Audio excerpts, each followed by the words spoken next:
ಇಷ್ಟು ದಿನ ಬಿಗ್ ಬಾಸಲ್ಲಿ ಅಶ್ವಿನಿ ಕೊಡೋರ್ದು ಒಂದೇ ಒಂದು ಗುಣ ನನಗೆ ಇಷ್ಟ ಆಗಿದ್ದು ಅಂತ ಅಂದರೆ ಇದು ಒಂದೇನೇ. ಅವ್ರ ಜೊತೆ ಯಾರೇ ಕ್ಲೋಸ್ ಆಗಿರಲಿ ಅಥವಾ ಯಾರೇ ಜಾಸ್ತಿ ಮಾತಾಡ್ಕೊಂಡಿರಲಿ, ಅವ್ರ ಜೊತೆ ಏನಾದರೂ ಜಗಳ ಆಯಿತು ಅಂತಂದರೆ ಅವ್ರು ಯಾವತ್ತೂ ಕೂಡ ಇನ್ನೊಬ್ರ ಹತ್ರ ಅವ್ರು ಹಿಂಗೆ ಮಾಡಿದ್ರು ಹಂಗೆ ಮಾಡಿದ್ರು ಅಂತ ಹೇಳ್ಕೊಂಡಿದ್ದು ನಾನು ನೋಡೇ ಇಲ್ಲ. ಆ್ಯಂಡ್ ಜಾನ್ವಿ ಇದ್ದಾಗೂ ಅಷ್ಟೇ, ಅವ್ರು ಎಲ್ಲರ ಹತ್ರನೂ ಹೇಳ್ಕೊಂಡು ಬಂದರು ಅಶ್ವಿನಿ ಅವ್ರು ಹಿಂಗೆ ಮಾಡ್ತಾರೆ ಹಂಗೆ ಮಾಡ್ತಾರೆ ಅಂತ. ಬಟ್ ಅಶ್ವಿನಿ ಅವ್ರು ಯಾವತ್ತೂ ಕೂಡ ಅವ್ರ ಬಗ್ಗೆನೂ ಬಿಟ್ಕೊಡ್ಲಿಲ್ಲ. ಆ್ಯಂಡ್ ಇವಾಗ ಧ್ರುವಂತದ್ದು ಒಂದು ಜಗಳ ಆಡ್ತಾರೆ, ದೇವ್ರ ಪೂಜೆ ಮಾಡಬೇಕಾದ್ರೆ ಒಂದು ಹೂವನ್ನ ಎಕ್ಸ್ಟ್ರಾ ಇಟ್ಟಿರ್ತೀನಿ ಅಂತ, ಅದನ್ನು ಅವರೇ ಯೂಸ್ ಮಾಡಿರ್ತಾರೆ ಅಂತ ಅನಿಸುತ್ತೆ ಮೇ ಬಿ.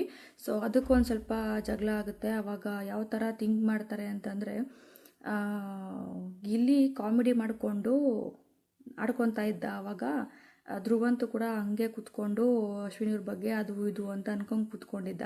ಸೊ ಇದನ್ನು ಊಸರವಳ್ಳಿ ಡಬಲ್ ಸ್ಟ್ಯಾಂಡರ್ಡ್ ಅಂತ ಕರೀತಾರೆ.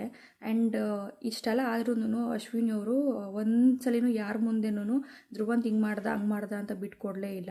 ಸೊ ಇದೊಂದು ಗುಣ ನನಗೆ ಇಷ್ಟ ಆಗುತ್ತೆ. ಆ್ಯಂಡ್ ನಿಮ್ಗೆ ಏನಂತ ಅನ್ಸುತ್ತೆ ಇದ್ರ ಬಗ್ಗೆ ಕಾಮೆಂಟ್ ಮಾಡಿ.